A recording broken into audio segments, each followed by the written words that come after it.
The fact that 6 years later I'm still not ready. I'm just not ready. I'm not ready to replace Dad. I'm not ready for commitment. I'm not ready for a relationship. I'm not ready for him to be replaced. I'm not ready. And for 6 years, I've just been do anything. It's with people I'm not attracted to, and it's with people that I know I don't want a relationship with.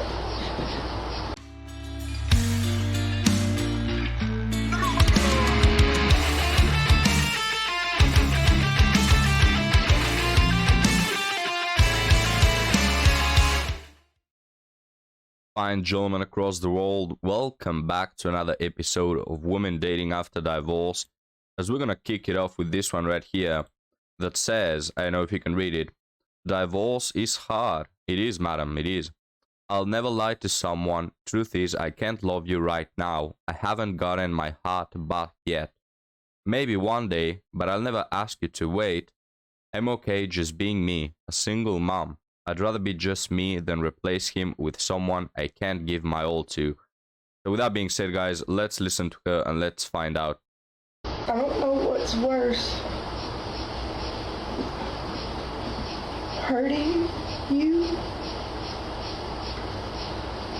Or the fact that 6 years later I'm still not ready. I'm just not ready. I'm not ready to replace Dad. I'm not ready for commitment. I'm not ready for a relationship. I'm not ready for him to be replaced. I'm not ready.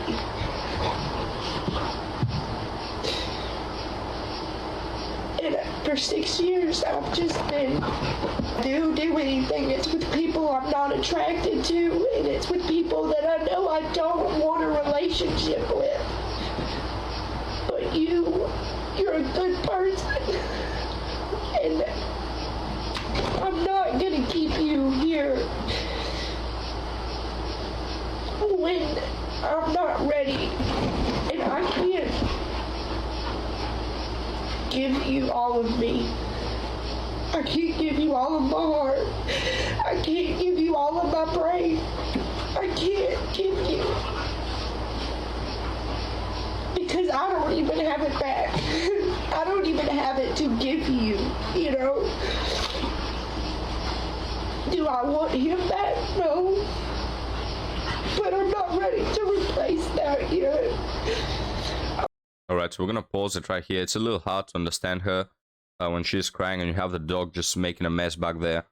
But guys, you know, my senses are not tickling. I think this woman is crying for real. We're gonna award her with the first woman who is crying on this channel, and it's actually real. It's not crocodile tears, but it's still up for debate. What do you think, guys?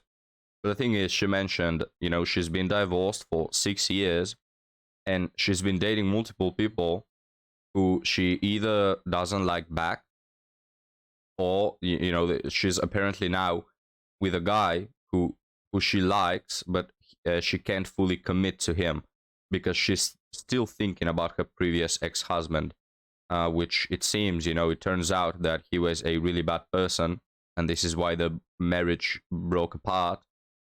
So she says, I don't want him back, but you know, she's fantasizing about, you know, what if it went right? What if my previous relationship went right? So guys, you know, you see these women, guys, and they are, you know, they will really want to have a good relationship with Chad. You know, they will just really want him to commit and to stay and to be with him. But you know, if you will just put the same energy into dating, I know, guys who are good for you and who are healthy, you know what I mean? If you put all that energy, all that crying, it's been 6 years and you still haven't gotten, you know, through the situationship. You still haven't outgrown and, you know, quote unquote healed, as they like to say, from that relationship. 6 years, gentlemen. And she's been dating multiple people, but no one is quite like her, you know, toxic ex-husband. I just don't get it, man. Like, I don't know, even now she's with a good man, but she says she can't fully commit. Like this woman, guys, she's trying to go against that modern trait of modern women, that recent trait, you know, that they just like the bad guys. They just like the toxicity. And I've mentioned quite a few times on the channel, guys, there are some women, you can give them the perfect husband, the perfect boyfriend, and they wouldn't settle. You know, they wouldn't like him. They're just so addicted to the bad things in life, guys. But let's keep watching and we'll comment further later. I'm not ready for something else.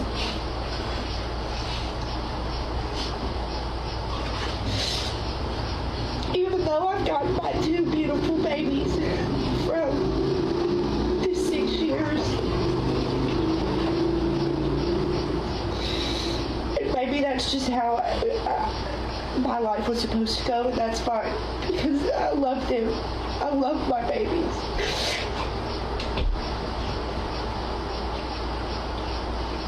But they were put on this earth to save me. They were not. And even when those urges came through the 6 years, I came to you first. I came to you first.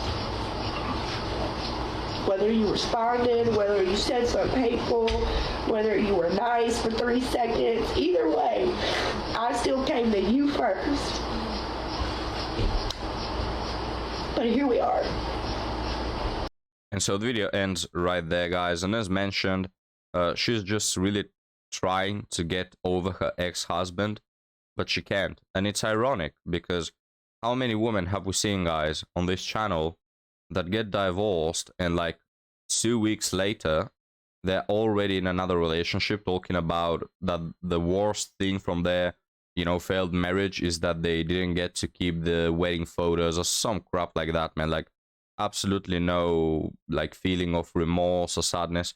And we have this one right here, guys. It's the complete opposite. She's so hooked to her previous ex-husband, even though he's toxic, and it's been 6 years and she cannot get over him. She's trying to replace him with other people, you know. And just imagine what would happen, guys. Imagine what would happen if we make a combination of this same willingness you have to keep the family and picking good men.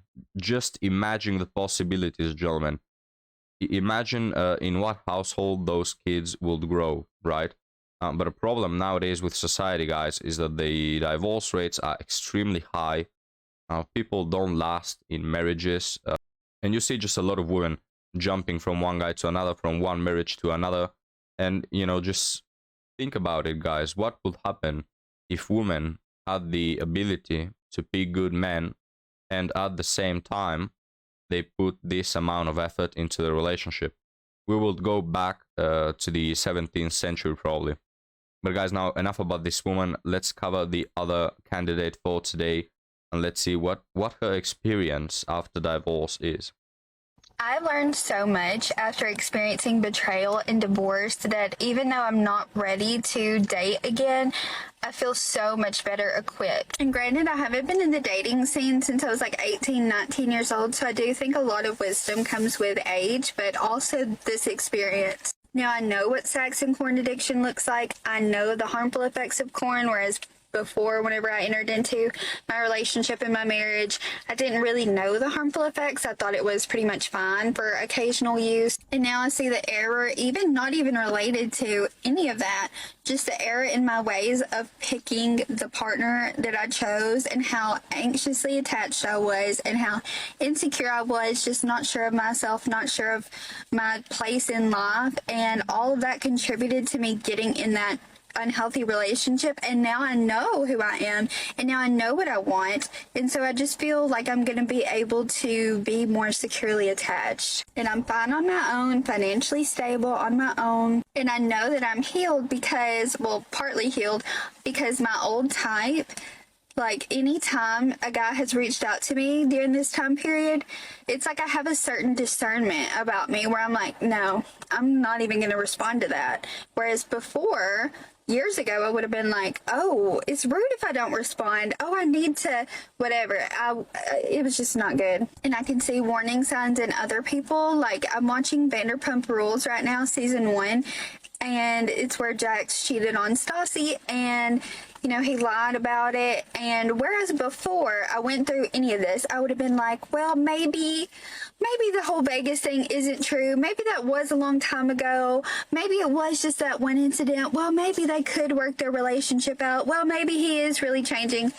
Now it's like I feel like I can just see through people, and I know it's just a TV show. And I'm continuing to learn about what healthy relationships look like, what does emotional maturity look like. And now I've learned to trust my intuition, because y'all, on my first date with the person that I ended up marrying, at the last minute, like 30 minutes before the date, I was like, I don't want to go. I have a bad feeling about this. And my parents were like, no, you got to go. You already told him yes. You know, it'd be rude to cancel at this point.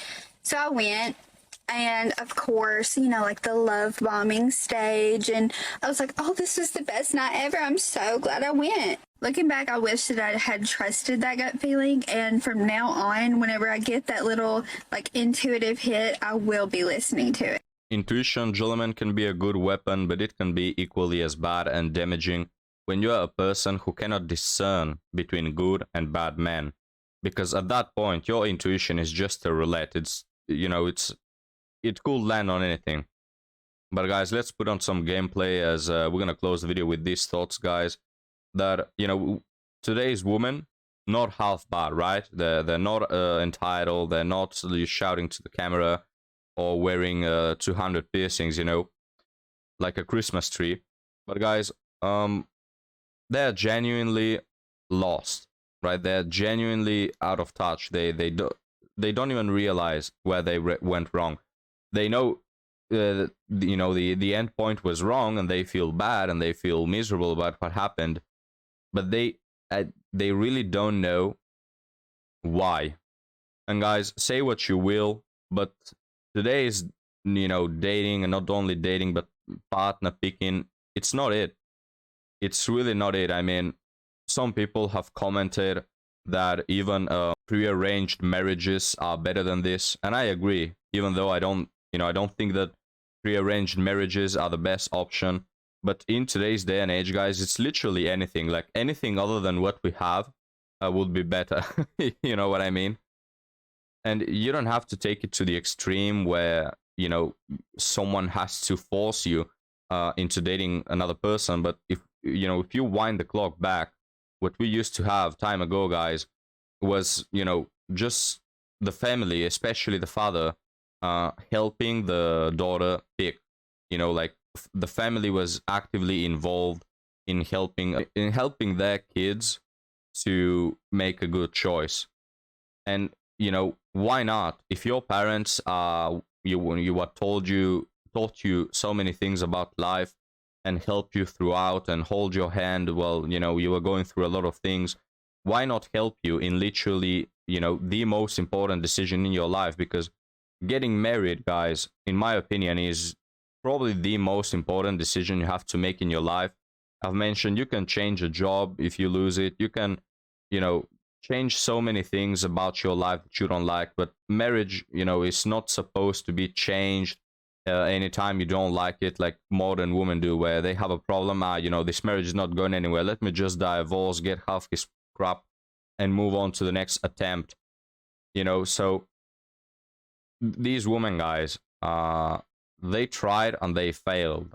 And I think that, you know, they're still accountable. Of course, every person is accountable. But if we just went back to where women were more, you know, in touch with reality, where their family, especially their fathers, helped them to pick a partner and told them, you know, the important things, I really don't think we would have so many single mothers, so many women who are divorced, you know, all those things, guys. But we'll end the video right here before I get brutally murdered by these zombies, guys. So, thank you for watching, guys. Leave me your thoughts in the comments. What do you think about marriage? What do you think is the problem with so many women, you know, picking bad partners? And what do you think will fix it? But thank you for your time of day, gentlemen. I hope I made it a little bit better, and I'll see you next time. Have a good one.